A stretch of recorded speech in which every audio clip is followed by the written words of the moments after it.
ಅವರ ಸಿದ್ದರಾಮೇಶ್ವರರ ಒಂದು ವಚನದಲ್ಲಿ ನಾವೆಲ್ಲ ಕಾಣ್ತೀವಿ. ಅವರೊಂದು ಕಡೆಗೆ ಹೇಳ್ತಾರೆ, ಸೀಮೆ ಸಂಬಂಧಗಳ ಮೀರಿಪ್ಪ ಮಂತ್ರಕ್ಕೆ ರಾಜಮಂತ್ರವು ತಾನು ಪಂಚಾಕ್ಷರಿ.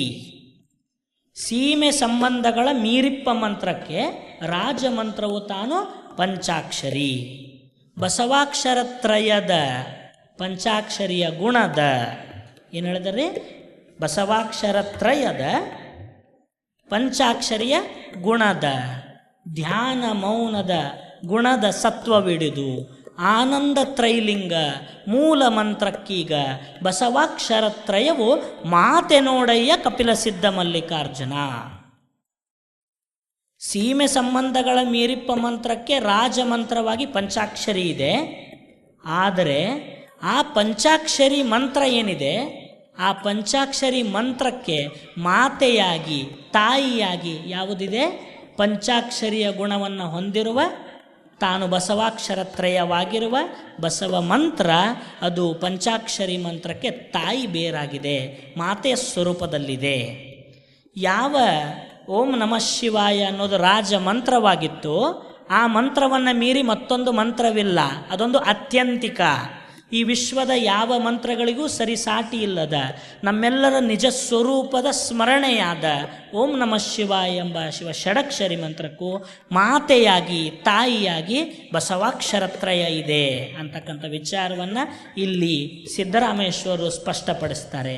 ಹಾಗಾಗಿ ಈ ಒಂದು ವಿಚಾರವನ್ನು ನಾವು ನೋಡಿದಾಗ ಅದು ಹೇಗೆ ಬಸವಾಕ್ಷರತ್ರಯ ಪಂಚಾಕ್ಷರಿ ಮಂತ್ರಕ್ಕೆ ತಾನು ಮೂಲ ಮಾತೆಯಾಗಿ ಮೂಲ ಮಂತ್ರವಾಗಿ ಪರಿಣಮಿಸ್ತದೆ ಅಂತ ಕೇಳಿದರೆ, ಒಂದು ಕಡೆಗೆ ಚನ್ನಬಸವಣ್ಣ, ವಿರಳಜ್ಞಾನಿ ಚನ್ನಬಸವಣ್ಣನವರು ಹೇಳ್ತಾರೆ ಒಂದು ವಚನದಲ್ಲಿ, ಬಸವಣ್ಣ ಓಂಕಾರದಿಂದತ್ತತ್ತ ನೀನೇ. ಯಾಕೆ ಮಾತೆ ಅಂದರೆ, ಬಸವಣ್ಣ ಓಂಕಾರದಿಂದತ್ತತ್ತ ನೀನೇ. ನಮ್ಮ ಪ್ರಕಾರ ಏನ್ರಿ ಇಲ್ಲಿ ನಾವು ಹೇಳೋದೇನು, ಎಲ್ಲಕ್ಕಿಂತ ಪ್ರಥಮದಲ್ಲಿ ಪ್ರಣವದುತ್ಪತ್ತಿ ಓಂಕಾರ. ಆದರೆ ಬಸವಣ್ಣ ಏನಂತ್ರಿ, ಓಂಕಾರದಿಂದ ಅತ್ತತ್ತ ನೀನೇ. ಅದಕ್ಕೂ ಮೊದಲು ಬಸವಾಕ್ಷರತ್ರಯ. ನಾದ ಬಿಂದು ಕಳೆಗಳಿಂದ ಅತ್ತತ್ತ ನೀನೇ. ಓಂಕಾರದಿಂದ ಅತ್ತತ್ತ ನೀನೇ, ನಾದ ಬಿಂದು ಕಳೆಗಳಿಂದ ಅತ್ತತ್ತ ನೀನೇ. ಪೂರ್ವಾಚಾರ್ಯ ನೀನೇ, ಪ್ರಥಮಾಚಾರ್ಯ ನೀನೇ, ಲಿಂಗಾಚಾರ್ಯ ನೀನೇ, ಜಂಗಮಾಚಾರ್ಯ ನೀನೇ. ಎನಗೆ ಸರ್ವಾಚಾರ್ಯನೂ ನೀನಾದ ಕಾರಣ ಆವವರ್ಣವಿಲ್ಲದಂದು ಕೂಡಲ ಚೆನ್ನ ಸಂಗಯ್ಯನಲ್ಲಿ ಓಂ ನಮಃ ಶಿವಾಯ ಎಂತಿರ್ದೆನು. ಬಸವಣ್ಣ ಓಂಕಾರದಿಂದ ತತ್ತ ನೀನೇ ಅಂದರೆ ಆ ಪ್ರಣವ ಪಂಚಾಕ್ಷರಿಗೂ ಮೊದಲು ಬಸವ ಅಂತಕ್ಕಂಥ ಈ ಬಸವಾಕ್ಷರತ್ರಯ ಅದಕ್ಕೆ ಮಾತೆಯಾಗಿದೆ, ತಾಯಿಯಾಗಿದೆ. ಬಸವ ಅನ್ನುವ ಅಕ್ಷರತ್ರಯದ ಆ ಬಸವ ಪ್ರಣವಾಕ್ಷರತ್ರಯದ ಗರ್ಭದಲ್ಲಿ ಈ ಷಡಕ್ಷರಿ ಮಂತ್ರದ ಉತ್ಪತ್ತಿಯಾಗ್ತದೆ. ಅದಕ್ಕಾಗಿ ಈ ಪಂಚಾಕ್ಷರಿಗೆ ರಾಜಮಂತ್ರವಾಗಿರ್ತಕ್ಕಂಥ ಓಂ ನಮಃ ಶಿವಾಯ ಮಂತ್ರಕ್ಕೆ ಬಸವಾಕ್ಷರತ್ರಯ ತಾನು ಮಾತೆಯಾಗಿದೆ. ಅದನ್ನೊಂದು ಕಡೆಗೆ ಅಲ್ಲಮ ಪ್ರಭುದೇವರು ಹೇಳ್ತಾರೆ, ಬ ಎಂಬಲ್ಲಿ ಎನ್ನ ಭವ ಹರಿಯಿತ್ತು, ಸ ಎಂಬಲ್ಲಿ ಸರ್ವಜ್ಞಾನಿಯಾದೆನು, ವ ಎಂದು ವಚಿಸುವಡೆ ವಸ್ತು ಚೈತನ್ಯಾತ್ಮಕನಾದೆನಯ್ಯ. ಇಂತಿ ಬಸವಾಕ್ಷರತ್ರಯವೆನ್ನ, ಇಂತಿ ಬಸವಾಕ್ಷರತ್ರಯವೆನ್ನ ಸರ್ವಾಂಗದಲ್ಲಿ ತೊಳಗಿ ಬೆಳಗಿದ ಭೇದವ ಕಂಡು ಆನು ನೀನು ಬಸವ ಬಸವ ಬಸವ ಎನ್ನುತ್ತಿರುತ್ತವಯ್ಯ ಗುಹೇಶ್ವರ. ಆದ ಕಾರಣ ಆ ಬಸವಾಕ್ಷರತ್ರಯದ ಗರ್ಭದಲ್ಲಿ ಶಿವ ಷಡಕ್ಷರಿ ಮಂತ್ರದ ಉತ್ಪತ್ತಿಯಾಗ್ತದೆ. ಅಷ್ಟೇ ಅಲ್ಲದೆ ಒಂದು ಕಡೆಗೆ ಯಡಿಯೂರು ಜಗದ್ಗುರು ತೋಂಟದ ಸಿದ್ಧಲಿಂಗ ಶಿವಯೋಗಿಗಳ ವಚನದಲ್ಲಿ ನಾವೆಲ್ಲ ನೋಡ್ತೀವಿ, ಅನಾದಿ ಪರಶಿವ ತತ್ವದಲ್ಲಿ ಮೂಲ ಚಿತ್ತು ಉದಯವಾಗಿತ್ತು, ಆ ನಿರ್ಮಲ ಮಹಾಜ್ಞಾನ ಚಿತ್ ಸ್ವರೂಪವೇ ಬಸವಣ್ಣ. ನೋಡ, ಬಸವಣ್ಣ ಅಂದರೆ ಕೇವಲ ವ್ಯಕ್ತಿ ರೂಪವಲ್ಲ. ಬಸವ ಅಂದರೆ ನಾವು ತೆಗೆದುಕೊಳ್ಬೇಕಾದದ್ದು, ಬಸವ ಅಂದರೆ ಅರಿವು. ಬಸವ ಅಂದರೆ ಅದೊಂದು ಅರಿವು. ಬಸವ ಅಂದರೆ ಅದೊಂದು ತತ್ವ, ಅದು ಕೇವಲ ವ್ಯಕ್ತಿಯಲ್ಲ. ನಾವು ಕೇವಲ 12ನೇ ಶತಮಾನಕ್ಕೆ ಹೋಗಿ ಸೀಮಿತರಾಗೋದಲ್ಲ, ಅದು 12ನೇ ಶತಮಾನಕ್ಕೆ ಸೀಮಿತವಾದ ವ್ಯಕ್ತಿತ್ವವೂ ಅಲ್ಲ. ಬಸವ ಅಂದರೆ ಅದು ಮಂತ್ರ. ಬಸವ ಅಂದರೆ ಅದು ಮಂತ್ರ. ಹೇಗೆ ಅಂತ ಕೇಳಿದ್ರೆ, ಅನಾದಿ ಪರಶಿವ ತತ್ವದಲ್ಲಿ ಮೂಲ ಚಿತ್ತು ಉದಯವಾಗಿತ್ತು, ಆ ನಿರ್ಮಲ ಮಹಾಜ್ಞಾನ ಚಿತ್ ಸ್ವರೂಪವೇ ಬಸವಣ್ಣ. ನೋಡ, ಆ ಬಸವ ಅಂತಕ್ಕಂಥ ಬ ಸ ವ ಅಕ್ಷರತ್ರಯದಿಂದ ಚಿನ್ನಾದ ಚಿದ್ಬಿಂದು ಚಿತ್ ಕಳೆಗಳು ಉತ್ಪತ್ತಿ. ನಾದ ಬಿಂದು ಕಳೆಗಳು ಸಮರಸಗೊಂಡು ಅಖಂಡ ಪರಿಪೂರ್ಣ ಗೋಳಾಕಾರವಪ್ಪ ತೇಜೋಮೂರ್ತಿ ಲಿಂಗವಾಯಿತು ನೋಡ. ಇದು ಕಾರಣ ಆದಿಲಿಂಗ ಅನಾದಿ ಶರಣನೆಂಬೆ ಬಸವಣ್ಣನಿಂದ ಲಿಂಗವಾದ ಕಾರಣ ಮಹಾಲಿಂಗ ಗುರು ಶಿವಸಿದ್ದೇಶ್ವರ ಪ್ರಭುವೇ. ಆದ ಕಾರಣ ಯಾಕೆ ಬಸವಾಕ್ಷರತ್ರಯ ಪಂಚಾಕ್ಷರಿ ರಾಜಮಂತ್ರಕ್ಕೆ ಮಾತೆಯಾಗ್ತಾ ಇದೆ ಅಂತ ಕೇಳಿದರೆ, ಆ ಮಂತ್ರವ ತತ್ವ ಹುಟ್ಟಿದ್ದು ಈ ಬಸವ ಅಂತಕ್ಕಂಥ ಅಕ್ಷರತ್ರಯದ ಮಹಾತತ್ವದಲ್ಲಿ.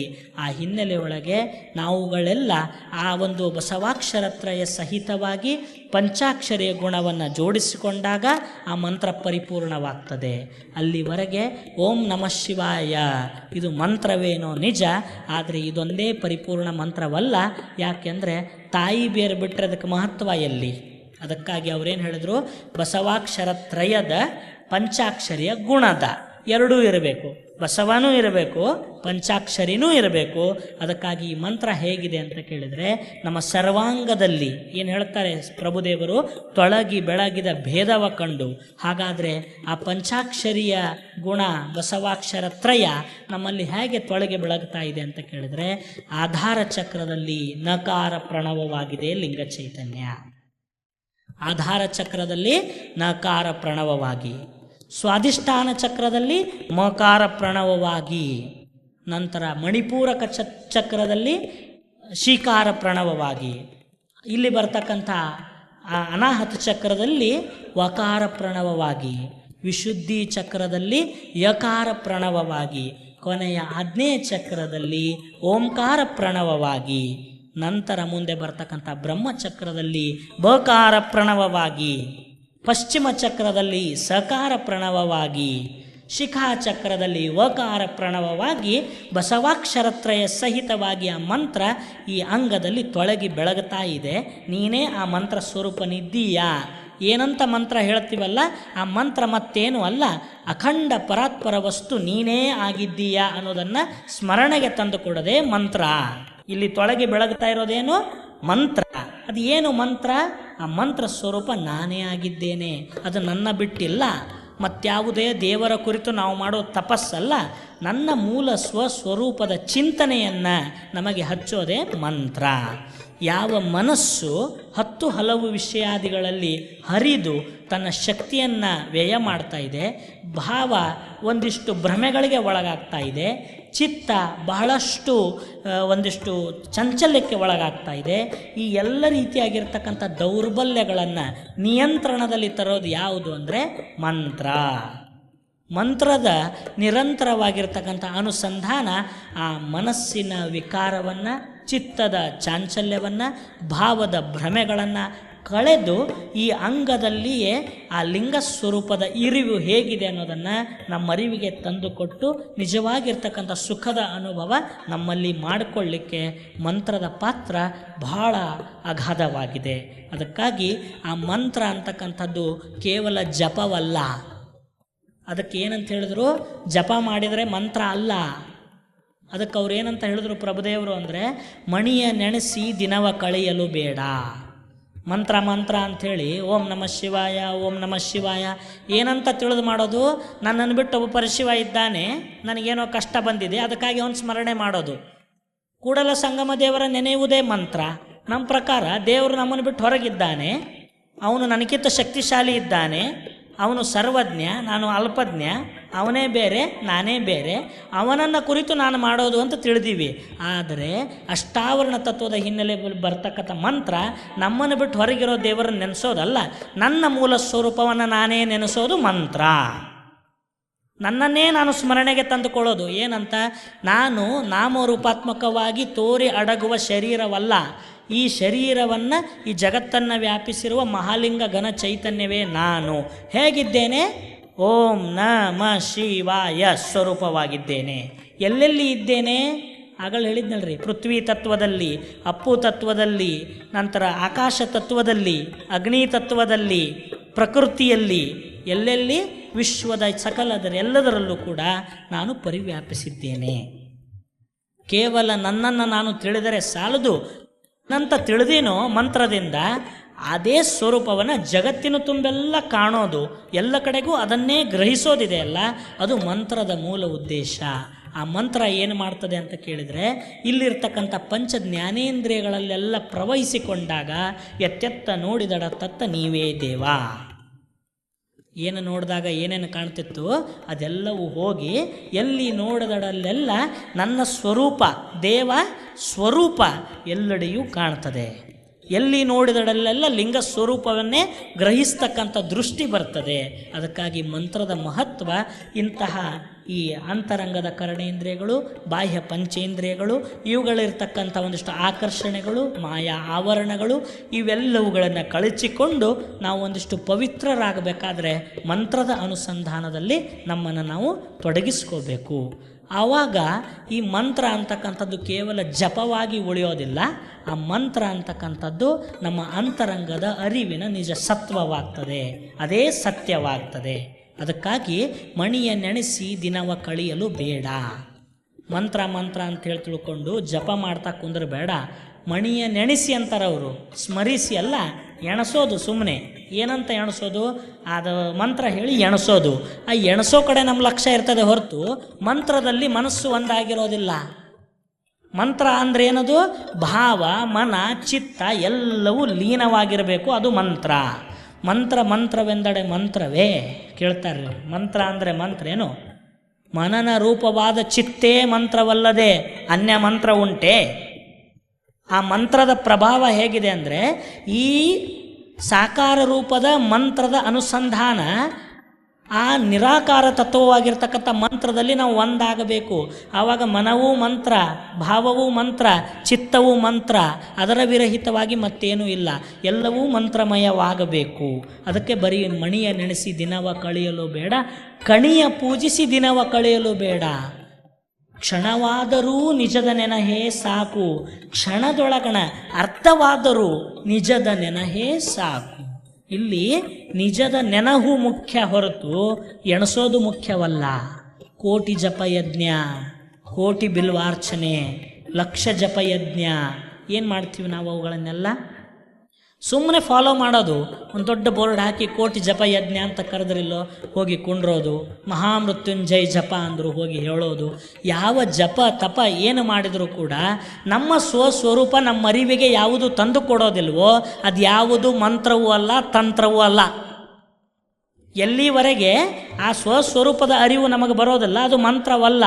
ಅದೆಲ್ಲವನ್ನು ನಿರ್ಣಯಿಸಿ ಶರಣರು ಬಂದಿರತಕ್ಕಂಥ ಆ ಒಂದು ನಿರ್ಣಯ ಏನು ಅಂತ ಕೇಳಿದರೆ, ನಮ್ಮ ಸ್ವಸ್ವರೂಪದ ಅರಿವನ್ನು ನಮಗೆ ತೋರಿಕೊಟ್ಟು ಅದೇ ಅರಿವನ್ನು ಎಲ್ಲೆಡೆಯೂ ಇದೆ ಅಂತ ತೋರಿಸಿಕೊಡ್ತಕ್ಕಂಥ ಒಂದೇ ಒಂದು ಮಂತ್ರ, ಅದು ಶಿವಷಡಕ್ಷರಿ ಮಂತ್ರ, ಓಂ ನಮಃ ಶಿವಾಯ. ಇನ್ನುಳಿದ ಏನು ಮಂತ್ರಗಳು ಕೂಡ ಅಲ್ಲ. ಅದಕ್ಕೆ ಅವ್ರು ಹೇಳ್ತಾರೆ ಸಪ್ತಕೋಟಿ ಮಹಾಮಂತ್ರಗಳು, ಉಪಮಂತ್ರ ಕೋಟ್ಯಾನುಕೋಟಿ. ಎಟ್ಟದಾವಂತ್ರಿ ಜಗತ್ನಾಗ ಮಂತ್ರ? ಸಪ್ತಕೋಟಿ ಮಹಾಮಂತ್ರಗಳು, ಅದಕ್ಕೆ ಮತ್ತು ಉಪಮಂತ್ರ ಕೋಟ್ಯಾನುಕೋಟಿ.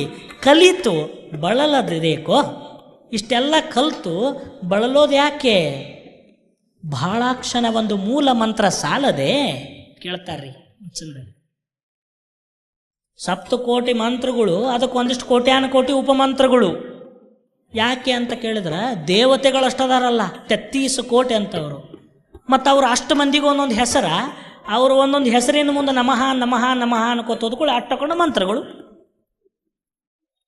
ಇಷ್ಟು ದೇವತೆಗಳು ಅವರೆಲ್ಲರ ಹೆಸರಿಗೊಂದು ನಮಃ ಹಚ್ಚಿಬಿಟ್ರೆ, ಓಂ ಹಚ್ಚಿಬಿಟ್ರೆ, ಶ್ರೀ ಹಚ್ಚಿಬಿಟ್ರೆ ಅದೊಂದು ಮಂತ್ರಗಳು.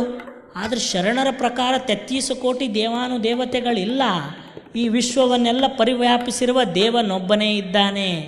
ದೇವನೊಬ್ಬ, ನಾಮ ಹಲವು, ಪರಮ ಪತಿವ್ರತೆಗೆ ಗಂಡನೊಬ್ಬ. ಇಂಥ ಧಾರ್ಮಿಕ ಪಾತಿವ್ರತ್ಯವನ್ನು ನಮಗೆ ಹೊರಿಸಿದ್ರು. ಏನಂತ? ಶರಣ ಸತಿ ಲಿಂಗಪತಿ. ದೇವನೊಬ್ಬನೇ, ಮತ್ತೊಬ್ಬರು ದೇವರಿಲ್ಲ. ಇಬ್ಬರು ಮೂವರು ದೇವರೆಂದು ಉಬ್ಬಿ ಮಾತನಾಡಬೇಡ, ದೇವನೊಬ್ಬನೇ ಕಾಣಿರೋ. ಸ್ಪಷ್ಟೀಕರಣ. ಹೇಗೆ 2-3 ದೇವರಿಲ್ವೋ ಹಾಗೆ 2-3-4 ಮಂತ್ರ ಇಲ್ಲ. ಮಂತ್ರ ಇರೋದು ಒಂದೇ ಮಂತ್ರ. ಅದಕ್ಕೆ ಅವ್ರು ಏನಂದರು? ಸಪ್ತಕೋಟಿ ಮಹಾಮಂತ್ರಗಳು, ಅದಕ್ಕೆ ಉಪಮಂತ್ರ ಕೋಟ್ಯಾನುಕೋಟಿ. ಕಲಿತು ಬಳಲದೇಕೋ? ಯಾಕೆ ಬಳಲ್ತೀಯಪ್ಪ ಇಷ್ಟೆಲ್ಲ ಕಲಿತು? ಯಾಕೆ ಅಂದರೆ ಭಾಳಾಕ್ಷನ ಮೂಲ ಮಂತ್ರ ಒಂದು ಸಾಲದೆ ಸಕಲ ವೇದಗಳ ಮೂಲವಿದು, ಸಕಲ ಶಾಸ್ತ್ರಗಳ ಸಾರವಿದು, ಸಕಲಾಗಮಗಳ ಮಾತೆ ಇದು. ಇದನ್ನು ಬಿಟ್ಟರೆ ಇನ್ನೇನೈತಿ? ಇದೇ ಸರ್ವಸ್ವ, ಇದೇ ಪರಿಪೂರ್ಣ, ಇದೇ ಜಗದ್ಭರಿತ, ಇದೇ ಜಗದ್ವ್ಯಾಪಕ. ಇಂತಹ ಒಂದು ಮಂತ್ರತತ್ವವನ್ನು ಶರಣರು ನಮಗೆಲ್ಲ ತುಂಬಿಕೊಟ್ಟರು. ನಮ್ಮ ಅಂತರಂಗದಲ್ಲಿ, ನಮ್ಮ ಬಹಿರಂಗದಲ್ಲಿ ಎಲ್ಲದರಲ್ಲೂ ಕೂಡ ಮಂತ್ರದ ಇರುವಿಕೆಯನ್ನು ತೋರಿಕೊಟ್ಟರು. ಆ ಮಂತ್ರದ ಇರುವಿಕೆಯ ಅರಿವು ನಮಗೆ ಬರಬೇಕಾದ್ರೆ ಆರಂಭದಲ್ಲಿ ಮಂತ್ರದ ಅನುಸಂಧಾನದೊಂದಿಗೆ, ಮಂತ್ರದ ಧ್ಯಾನದೊಂದಿಗೆ ನಮ್ಮನ್ನು ನಾವು ತೊಡಗಿಸಿಕೊಂಡು ಆ ಮಂತ್ರದ ಪರಿಣಾಮವನ್ನು ನೇರವಾಗಿ ಶರಣರು ಎಲ್ಲಿ ಕಲಿಸ್ಕೊಟ್ರು ಅಂದರೆ, ಆ ಮಂತ್ರ ಮಾತು ಮಂತ್ರದಲ್ಲಡಗಿ ಮಂತ್ರ ಮೌನದಲ್ಲಡಗಬೇಕಂತ. ಆರಂಭದಲ್ಲಿರ್ತಕ್ಕಂಥ ಮಂತ್ರದ ಉಚ್ಚಾರ ಕೊನೆಯವರೆಗೂ ಅಕ್ಷರ ರೂಪವಾಗಿ ಉಳಿಯಲಾರದೆ ಆ ಮಂತ್ರ ನಿರವಯಲ ಸ್ಥಿತಿಯನ್ನು ಅನುಭವಿಸಿ, ಆ ಮಂತ್ರ ನಿರವಯಲ ಸ್ಥಿತಿಯನ್ನು ಅನುಭವಿಸಿ ಮಾತು ಮೌನವಾಗಬೇಕು. ಆ ಮೌನ ಮಂತ್ರ, ಆ ಮಂತ್ರ ನಿಶ್ಶಬ್ದವಾಗಬೇಕು. ಅದಕ್ಕೆ ಅವರು ಒಂದು ಕಡೆಗೆ ಹೇಳ್ತಾರೆ ರೀ, ಬಸವನರಿವು ನಿರಾಧಾರವಾಗಿತ್ತು, ಬಸವನ ಮಾಟ ನಿರ್ಮಾಟವಾಗಿತ್ತು, ಬಸವನ ಭಕ್ತಿ ಬಯಲನೆ ಕೂಡಿ ನಿರ್ವಯಲಾಯಿತು, ಬಸವ ಬಸವ ಎಂಬ ಶಬ್ದ ಒಡಗಿ ನಿಶ್ಶಬ್ದವಾಯಿತಯ್ಯ ಸಂಗಯ್ಯ. ನೀಲಾಂಬಿಕಾ ತಾಯಿಯರ ವಚನ. ಹೀಗೆ ಅದು ಶಬ್ದ ನಿಶ್ಶಬ್ದವಾಗಬೇಕು. ಅದು ಮಂತ್ರ ನಿರವಯಲ ಸ್ಥಿತಿಯನ್ನು ಪಡೆದು ಆ ಅನುಭವದಲ್ಲಿ ನಾವು ಉಳಿಬೇಕು. ಕೊನೆಗೆ ಅದು ಮಂತ್ರವಾಗಿ ಉಳಿಯದೆ ಈ ಗುರುಲಿಂಗವೆನಿಸಿಕೊಂಡ ಜಿಹ್ವೆಯಿಂದ ಹೊರಹೊಮ್ಮತಕ್ಕಂಥ ಪ್ರತಿಯೊಂದು ಮಾತು ಅದು ಮಾತಾಗುವಂತಿಲ್ಲ, ಮಂತ್ರವಾಗಿ ಬಿಡುತ್ತದೆ. ಮಂತ್ರ ಅಂದರೆ ಕೇವಲ ನೆನೆಹು ಮಾತ್ರ ಮಂತ್ರವಲ್ಲ. ಈ ಜಿಹ್ವೆಯಿಂದ ನಡೀತಕ್ಕಂಥ ಪ್ರತಿಯೊಂದು ಮಾತಿಗೆ ಶರಣರು ಮಂತ್ರದ ಸಂಸ್ಕಾರವನ್ನು, ದೈವಿಕತೆಯನ್ನು, ಪಾವಿತ್ರತೆಯನ್ನು ತುಂಬಿಕೊಟ್ರು. ಮಂತ್ರ ಅಂತ ಬರೀ ದೇವರನ್ನು ಸ್ಮರಿಸಿದ್ರೆ ಆಗೋದು. ಅದೇನಾಗಬೇಕು? ಮಂತ್ರ ನಿಜ ಮಂತ್ರವಾಗಿದೆ ಅಂತ ಎಲ್ಲಿ ಟೆಸ್ಟ್ ಆಗ್ತದೆ ಅಂದರೆ, ಮಾತು ಮಂತ್ರವಾಗಿದ್ದರೆ ಮಂತ್ರ ಪರಿಪೂರ್ಣ. ಮಾತೇ ಮಂತ್ರವಾಗಬೇಕು. ಅಲ್ಲಿವರೆಗೆ ಮಾತು ಅಂದರೆ ಏನಾಗ್ಬಿಟ್ಟಿತ್ರಿ? ಮಾತು ಅಂದರೆ ಸುಮ್ಮನೆ ವಿಚಾರ ವಿನಿಮಯ ಮಾಡ್ಕೊಳ್ಳಿಕ್ಕೆ ಒಂದು ಮಾಧ್ಯಮ ಅಂತ ತಿಳಿದು ಏನು ಬೇಕಾದ ಮಾತಾಡಿದರೂ ನಡೀತದೆ ಅಂತ ನಾವು ತಿಳಿದಿದ್ವಿ. ಆದರೆ ಶರಣರ ಸಂಸ್ಕಾರ ಆ ಮಂತ್ರ ತತ್ವವನ್ನು ಮಾತಿಗೆ ಸ್ಪರ್ಶನ ಕೊಟ್ಟರು. ಆವಾಗದು ಮಾತಾಗಿ ಉಳಿಲಿಲ್ಲ, ಮಾತು ಮಂತ್ರವಾಯಿತು.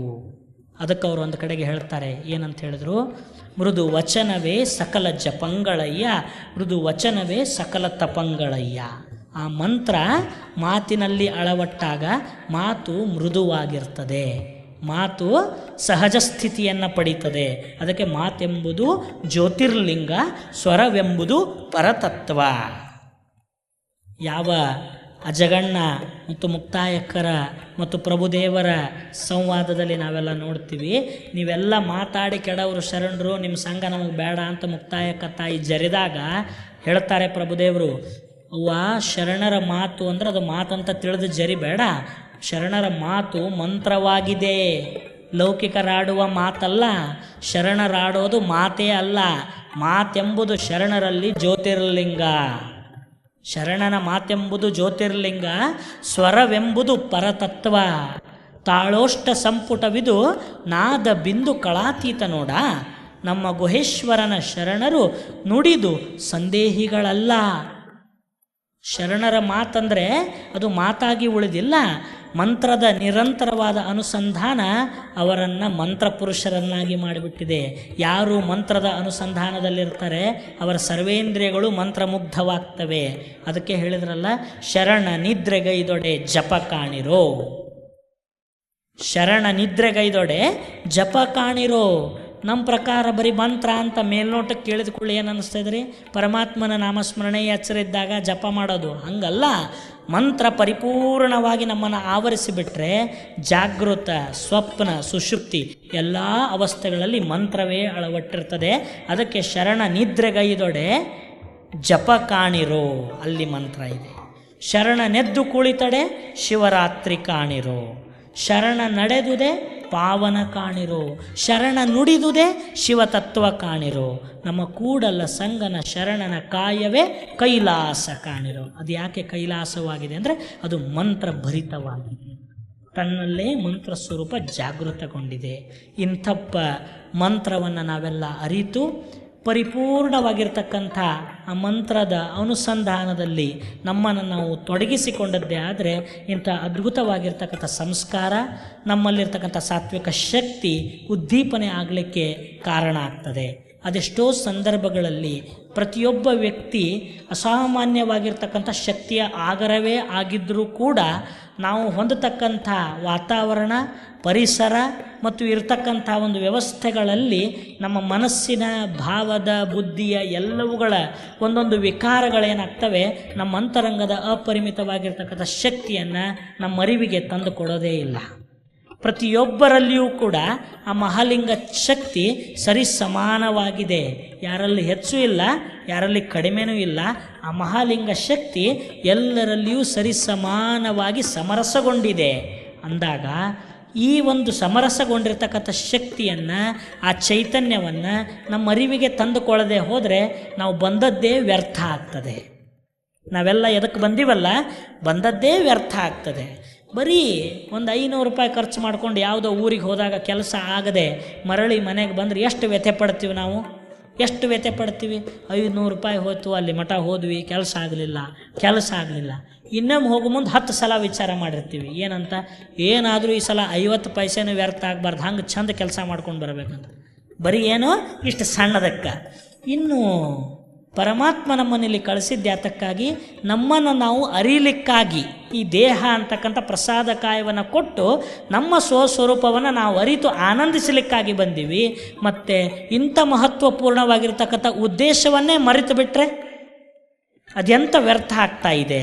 ಅದಕ್ಕೆ ಮಹಾದೇವಿ ಅಕ್ಕ ಹೇಳ್ತಾರಲ್ಲ, ಹಗಲು 4 ಜಾವ ಅಶನಕ್ಕೆ ಕುದಿವರು, ಇರುಳು 4 ಜಾವ ವ್ಯಸನಕ್ಕೆ ಕುದಿವರು. ತಮ್ಮೊಳಗಿರುವ ಮಹಾಗಣವ ತಾವರಿಯರು, ಅಗಸ ನೀರೊಳಗಿದ್ದು ಬಾಯಾರಿಸತ್ತಂತೆ. ಇವರ ಪರಿಸ್ಥಿತಿ ಹೆಂಗಾಗಿದೆ ಅಂದರೆ, ಅಗಸ ನೀರೊಳಗೆ ಇದ್ದು ಬಾಯಾರಿಸತ್ತಂತೆ, ತನ್ನೊಳಗಿರುವ ಮಹಾಘನವ ತಾವರಿಯರು. ಇದಕ್ಕೆ ಕಾರಣ ಏನು ಅಂದರೆ ನಮ್ಮ ಸ್ವಸ್ವರೂಪದ ಅರಿವಿನ ಕೊರತೆ. ಅದಕ್ಕಾಗಿ ಶರಣರು ಮಂತ್ರದ ಮುಖಾಂತರವಾಗಿ, ಆ ಲಿಂಗದ ಚೈತನ್ಯವಾದ ಮಂತ್ರದ ಮುಖಾಂತರವಾಗಿ ನಮ್ಮನ್ನು ಲಿಂಗ ಸ್ವರೂಪ ನೀನೇ ಆಗಿದ್ದೀಯಾ, ಅಪರಿಮಿತವಾಗಿರ್ತಕ್ಕಂಥ ಶಕ್ತಿ ನಿನ್ನಲ್ಲೇ ಅಡಕವಾಗಿದೆ. ಮಂತ್ರ ಅಂದರೆ ಬೇರೆ ಅಲ್ಲ, ಲಿಂಗ ಅಂದರೆ ಬೇರೆ ಅಲ್ಲ. ಆ ಮಂತ್ರ ಲಿಂಗದ ಸಂಯೋಗ ಸ್ವರೂಪ ನೀನೇ ಆಗಿದ್ದೀಯಾ ಅಂತಕ್ಕಂಥ ವಿಚಾರವನ್ನು ತೋರಿಕೊಟ್ರು.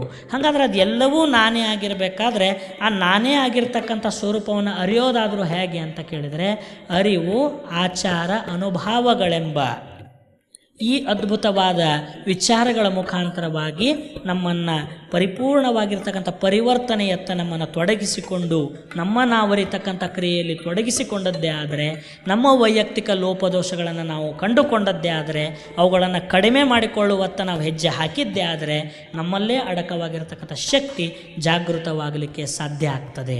ಈ ಹಿನ್ನೆಲೆಯಲ್ಲಿ ಈ ಮಂತ್ರ ಅಂತಕ್ಕಂಥದ್ದು ಯಾವುದೇ ದೇವರ ನಾಮಸ್ಮರಣೆಯಲ್ಲ, ಅಷ್ಟಾವರಣ ತತ್ವದ ಹಿನ್ನೆಲೆಯಲ್ಲಿ ಮಂತ್ರ ಅಂತಕ್ಕಂಥದ್ದು ನಮ್ಮ ಸ್ವಸ್ವರೂಪದ ಚಿಂತನೆಯಾಗಿದೆ ಅನ್ನೋದನ್ನು ನಾವೆಲ್ಲ ಅರಿಯೋಣ.